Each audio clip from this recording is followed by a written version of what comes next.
उत्तर प्रदेश में राजनीति का माहौल इस कदर फैला हुआ है कि हर कोई चुनाव में आने को तैयार है। ऐसा ही बागपत ज़िले में भी देखने को मिल रहा है। खट्टा प्रहलादपुर गांव के प्रत्याशी भी अपने अपने एजेंडों को लेकर खड़े हुए हैं। हमारे साथ मौजूद हैं विजय सिंह फौजी जी, जो इस चुनाव में ग्राम पंचायत प्रधान चुनाव में अपने एजेंडों को लेकर खड़े हुए हैं। होली समारोह में मिलन समारोह है और विजय जी हमारे साथ हैं। तो विजय सर, आपका बहुत बहुत शुक्रिया हमारे चैनल में। धन्यवाद भाई साहब। सर, होली का दिन है तो लोगों को क्या कहना चाहिए?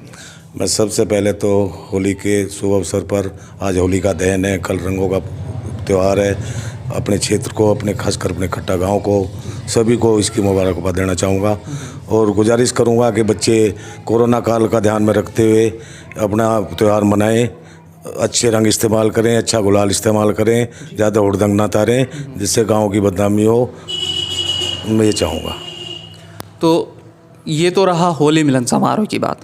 सर, आप एक भावी प्रत्याशी हैं, आपने ग्राम पंचायत उम्मीदवार आपने चुना है, आप प्रधानी पद पर खड़े हुए हैं। तो सर, गांव को आप क्या देना चाहते हैं? मैं सबसे पहले गांव अगर मुझे प्रधान बनाता है, मैं गरीब परिवारों की जो बेटियां हैं, आज के महंगाई के टाइम में उनको बड़ा मुश्किल है, शादियों की दिक्कत होती है। मैं गरीब बेटियों की शादी में सरकार से भी और अपने, अगर मुझे प्रधान बनाते हैं तो प्रधान की तरफ से भी जो भी मदद होगी ज़्यादा से ज़्यादा मदद कराऊंगा। उसके बाद गांव में गरीब, हमारे यहाँ अभी तक गरीबों के लिए मकान नहीं बन पाए हैं, जो जिनके पास मकान नहीं है उनको मैं मकान दिलाने की पूर्ण कोशिश करूँगा, कोशिश ही नहीं दिला के रहूँगा। मैं जिद्दी हूँ, सरकार से किसी भी कोशिश से मैं ये काम करूँगा।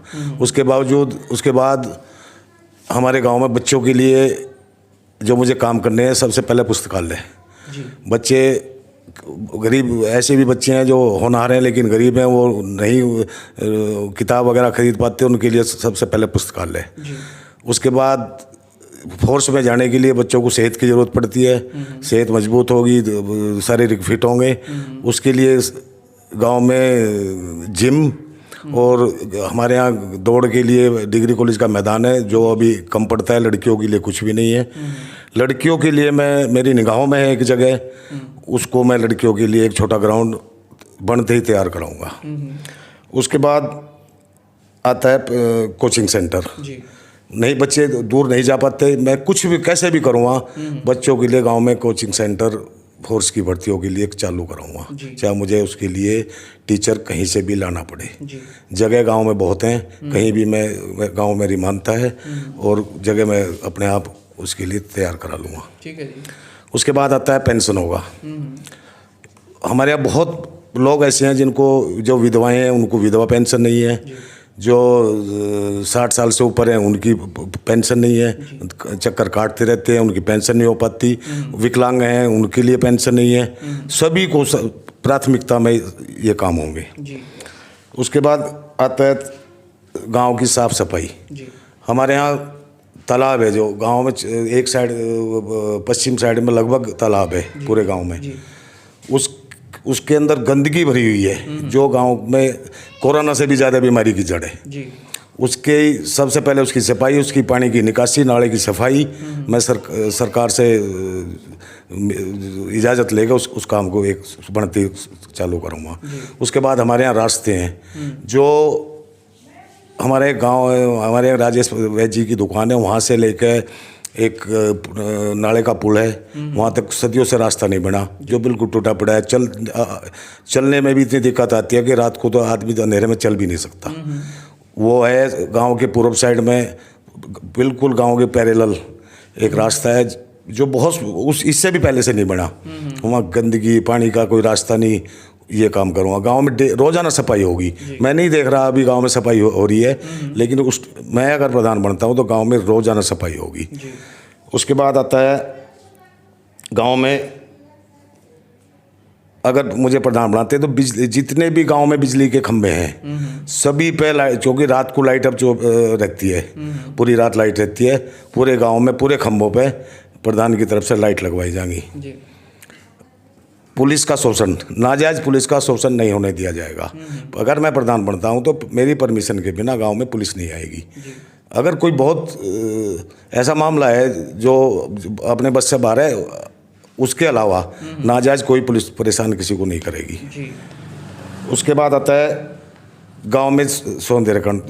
गांव के चारों तरफ जो एरिया है उसका सौंदर्यकरण मेरी प्राथमिकता में होगा। उसके बाद है टॉपर बच्चे, जो बच्चे क्लास में टॉपर होंगे और वो उनको प्रोत्साहित किया जाएगा। और अगर कोई ऐसे बच्चे हैं जिनको पढ़ने में आगे दिक्कत आ रही है, उनको फुल मदद प्रधान की तरफ से होगी, उनकी पढ़ाई में फुल सहयोग मिलेगा। उसके बाद गांव में जानता है ना तो मैं खाऊंगा ना मैं इतने किसी को खाने दूंगा। जो पैसा, मैं नहीं कहता लोग पुराने प्रधान क्या करते थे, लेकिन मैं जो कहते हैं कि भाई इतनी % प्रधान खाता है, इतनी ये खाता है, मुझे कुछ नहीं खाना, ना मुझे खाने की ज़रूरत है। मेरी ईमानदारी को मेरा गांव जानता है। मैं जो भी पैसा होगा गांव के हर उस पे सहयोग में लगाऊंगा, एक पैसा गांव में लगेगा। उसके बाद आता है, अक्सर क्या होता है, हम पहले अपने यहाँ 1-2 योजनाओं में देखा, प्रधान कोई होता है, प्रधानी कोई करता है। मेरी तरफ से पूरा गांव प्रधान होगा, या फिर मैं प्रधान बनूंगा तो प्रधान मैं ही खुद हुआ, मेरी ओट में कोई दूसरा काम नहीं करेगा जिससे गांव को दिक्कत हो। उसके बाद गांव अक्सर सरकारी कामों में चक्कर काटते रहता है। मैं गांव सरकारी महकमों से इतना सहयोग लूँगा कि अधिकारियों को किसी भी तरीके से अपने गाँव में मीटिंग कराऊँगा, लेकर आऊँगा, गाँव की समस्याओं को भी सुनेंगे, उसमें मुझे कामयाबी गांव को दिलानी है। उसके बाद गांव से मैं गुजारिश करूँगा, गांव मुझे केवल एक दिन दे दे, वो है 19 अप्रैल। उस दिन हमारे यहाँ चुनाव है, गांव मुझे एक दिन दे दे, बाकी 5 साल मैं गांव की पूजा करूँगा, किसी को कोई समस्या नहीं आने दूँगा, ये मेरा प्रण है। मैं आपको बताऊं, मैं गांव की कल भी सेवा करता था, आज भी सेवा कर रहा हूं, कल भी सेवा करूंगा। प्रधान बनाए ना बनाए, बस गुजारिश ये है अगर ईमानदारी की पराजय ना हो। अगर प्रधान बनाते हैं तो उसमें काम करने में एक सहयोग मिलता है, मोहर में एक ताकत हो जाती है, मोहर में एक पैसा, गवर्नमेंट पैसा भी देती है, उसके जरिए पैसा आता है, सरकार से सहयोग, सरकार से लड़ाई करने का, अपने काम गांव में काम कराने की, लड़ाई करके काम कराने के लिए एक मौका मिलता है। इसलिए मैं गांव से केवल हाथ जोड़ के प्रार्थना करता हूं, अब मुझे गांव एक बार मौका दे। हाँ, एक चीज़ है, मैं और मेरे जो सामने प्रत्याशी हैं कुछ पैसे मेरे से ज़्यादा हैं, हो सके मैं इतना पैसा नहीं खर्च कर पाऊँ। दूसरा, मैं शराब में खर्च करना नहीं चाहता, प्रसाद रूपी जो भी खर्च होगा चुनाव के लिए वो मैं करूँगा, लेकिन मैं गलत खर्च करना नहीं चाहता। और उन प्रत्याशियों से जो पैसे वाले हैं उनसे मेरा पैसे के मामले में मैं मुकाबला नहीं कर सकता। वे तो आज पैसा खर्च करेंगे, कल को फिर लोगों को ये कहेंगे हमारे तो वोट खरीदी हुई है। मैं ऐसा नहीं कहूँगा, मुझे हराओ या जिताओ, मेरे लिए आप पूजने रहोगे। 19 अप्रैल आप मुझे दें, बाकी 5 साल मैं आपको देता हूँ, ये कहना है विजय सिंह जी का कि एक दिन सिर्फ 19 अप्रैल को अपनी वोटिंग के साथ मुझे दे दें, और जब आप मुझे अपना प्रधान चुन लेंगे उसके बाद 5 साल मेरे होंगे, मैं आपको दूंगा। आपकी हर समस्या मेरी होगी, चाहे वो गांव से जुड़ी हुई हो, चाहे वो कन्यादान से जुड़ी हुई हो, चाहे वो सफाई से हो, खेल से हो, या फिर राजनीतिक मुद्दों में जो लोग फंसते हैं उनसे हो, यहाँ तक कि जो पुलिस असंवैधानिक तरीके से लोगों को गुमराह करती है या फिर उन पर चार्जेस लगाती है, उनके सामने भी मैं खुद खड़ा हूँगा। मैं शराब में पैसे बर्बाद नहीं करूँगा, चाहे मुझे वोट दें या ना दें, ये साफ साफ कहना है विजय सिंह जी का। तो विजय सिंह जी अपनी शुद्ध भाषा में अपने गाँव वालों को यही बताना चाहते हैं कि मैं एक अच्छी छवि से और अच्छी नीति से आपके साथ जुड़ना चाहता हूं, इसीलिए आप मुझे वोट दें, वरना आपको अगर किसी पर भी विश्वास हो तो आप वोट उसे दे सकते हैं, कोई फ़र्क नहीं पड़ता।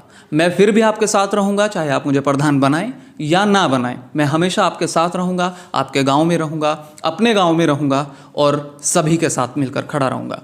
सर, ये तो बात सारी ठीक है कि इतने सारे एजेंडे रहे, इतनी सारी चीज़ें रहीं, लेकिन आपके पास जब इतने सारे मुद्दे हैं तो फिर पिछली योजनाओं में उन प्रधानों ने किया क्या है जो आज भी यही मुद्दे खड़े हुए हैं?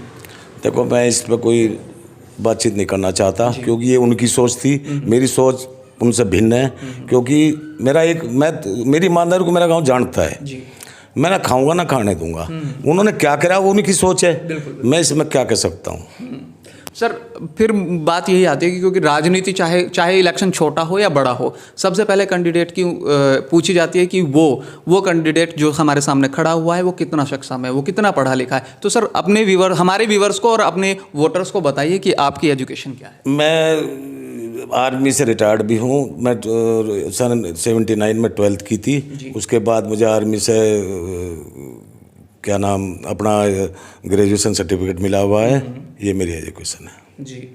खट्टा प्रहलादपुर गांव से ही निकल कर आए हुए विजय सिंह जी ने अपनी आर्मी में पहले अपनी सेवाएं दी, आर्मी के बाद पहले देश की सेवा और फिर अपने गांव की सेवा करना चाहते हैं। तो आपका और विजय सिंह जी का बहुत बहुत शुक्रिया हमारे साथ जुड़ने के लिए। और हम तो यही कहेंगे कि उसी प्रत्याशी को आप वोट दें जो आपके मन भाते हैं, लेकिन एक बार ये ध्यान दें कि आपके सामने प्रत्याशी कौन है, आपका अच्छा और बुरा कौन करना चाहता है। तो हमें दीजिए इजाज़त। नमस्कार।